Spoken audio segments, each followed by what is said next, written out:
Hey, we're in a series going through Holy Week, and today is Good Friday.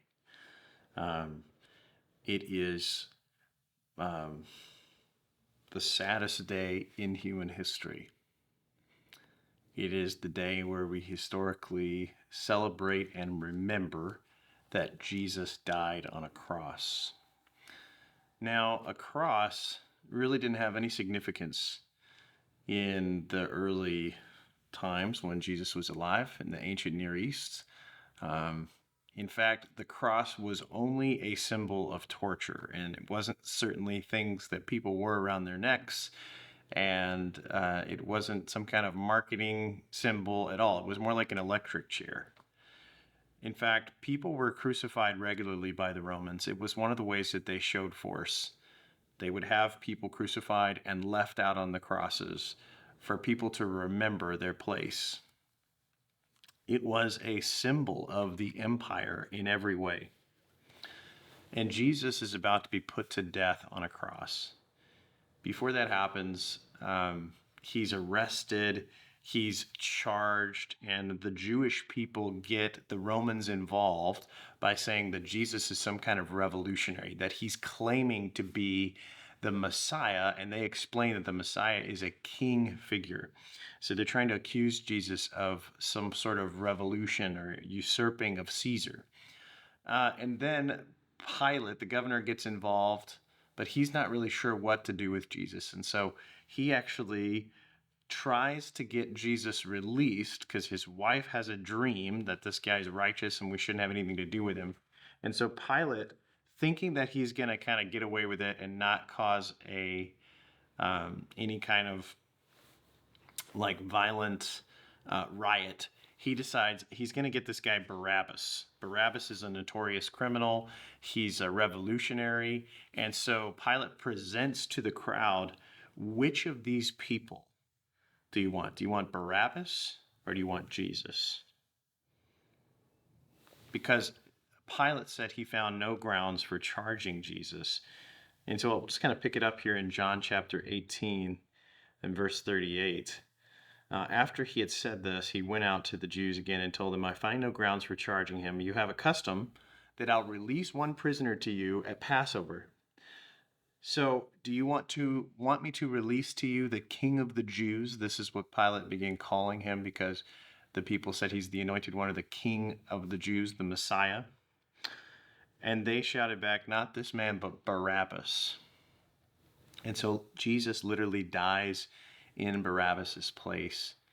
But it's a beautiful picture of what's actually happening because Jesus is actually dying for all the notorious criminals, for all the people who have murdered, for all the people who have committed evil in the world.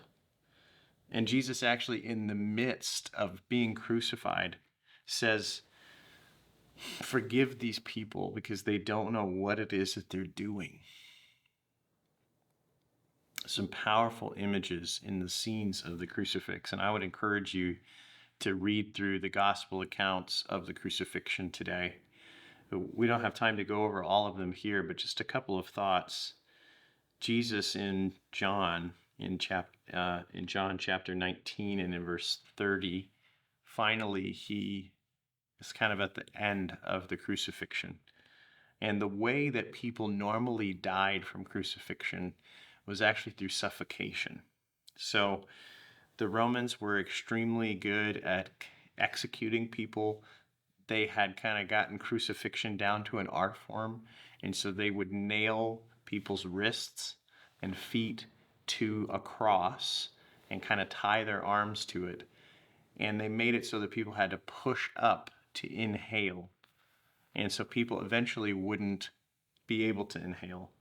And actually at the end of John chapter 19, what they show is that in order to make sure that the people are dead, that the people would come along with clubs and break the legs of the people that were on the cross so that they couldn't push up anymore. And this is how people would eventually die. In Jesus's case, he actually dies before that's necessary.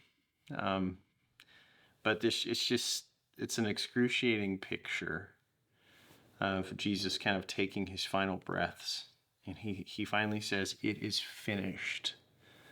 Um, and there's been a lot of conversation in the Christian world about this word, because the word is the same word that they would put on to deeds or different receipts when things were finally paid off.